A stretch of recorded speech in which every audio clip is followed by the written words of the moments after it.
Morning friends. രാത്രി full മഴയായിരുന്നു, ചെറിയ ചെറിയ മഴ. അപ്പം ചെടിയൊക്കെ നോക്കാനായിട്ട് ഇങ്ങനെ ഇറങ്ങിയതാണ്. മഴ പെയ്ത് കഴിയുമ്പം ചെടികൾക്കൊക്കെ ഒരു പ്രത്യേക ഒരു ഉഷാറ് തോന്നാറുണ്ട്. രാവിലെ തന്നെ ഞാൻ ഇങ്ങോട്ടൊന്ന് ഇറങ്ങിയതാണ്. ഉണങ്ങിക്കിടന്ന് ചെടികളൊക്കെ മഴ വീണപ്പം വളർന്നു വന്നിട്ടുണ്ട്. അപ്പം പല ആൾക്കാരും ചിന്തിക്കുമോ എന്നോട് ചോദിച്ചിട്ടുമുണ്ട്, ചെടിക്ക് വേണ്ടിയുള്ള ചെടി മേടിച്ച് പൈസ കളയുന്നത്. അപ്പം നമ്മൾ കേൾക്കാതെയും പറയുന്നുണ്ടായിരിക്കും.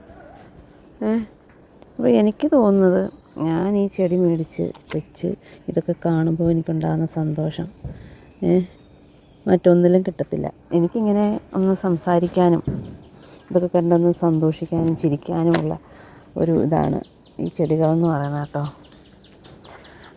ഈ ചെടികൾക്കാണെങ്കിൽ നമ്മുടെ സ്ട്രെസ്സ് കുറയ്ക്കാനും നമ്മുടെ വിഷമങ്ങൾ മാറ്റാനൊക്കെ പറ്റുമേ.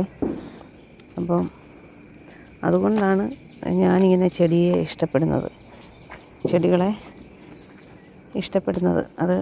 ഇത് കണ്ടോ, ഇത് വെയിൽ കണ്ട് മുരടിച്ചതാണ്. പക്ഷേ എന്നാലും മുട്ടുണ്ട്, അത് വിരിഞ്ഞ്. പക്ഷേ ഇങ്ങനത്തെ മുട്ടായിപ്പോയി കണ്ടോ, ഇങ്ങനത്തെ പൂവായിപ്പോയി. ഇവിടെയും മുട്ടുണ്ട്, 3-4 മുട്ടുണ്ട്.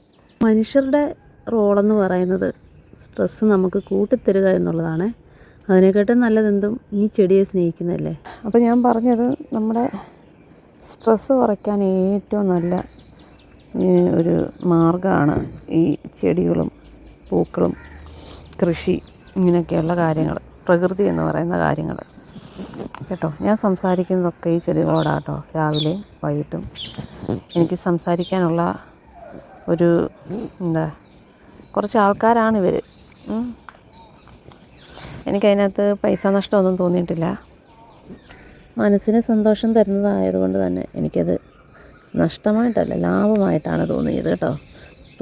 തോന്നുന്നത്. നല്ല മണമുള്ള മുല്ലയല്ല, ഇങ്ങനത്തെ ഒറ്റ ഇതളുകളിലുള്ള. അയ്യോ, ഇത് പോരുന്നു. ഇത് കണ്ടോ, നല്ല മണമുള്ളതാണ്. രാവിലെ എഴുന്നേറ്റ ഉടനെ ഞാൻ ഇറങ്ങി വരുന്നത് ചെടിയെ നോക്കാനാണ്. എങ്ങനെയൊക്കെയാണ് നിൽക്കുന്നത്, ഏതൊക്കെ പൂക്കളായെന്ന് നോക്കാൻ വേണ്ടിയാണ്. ഒത്തിരി ചെടികളില്ല, ഒത്തിരി പൂക്കളുള്ള ഭയങ്കര വലിയ വിശാലമായൊരു പൂന്തോട്ടം അല്ല. പക്ഷെ എന്നാലും എനിക്ക് കിട്ടുന്ന സമയമല്ല കേട്ടോ.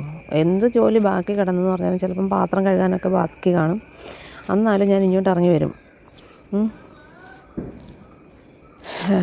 അങ്ങനെ നല്ല മണം ഈ മുല്ലപ്പൂവിന്. Okay, by. അത് പറയാനേ വന്നേ.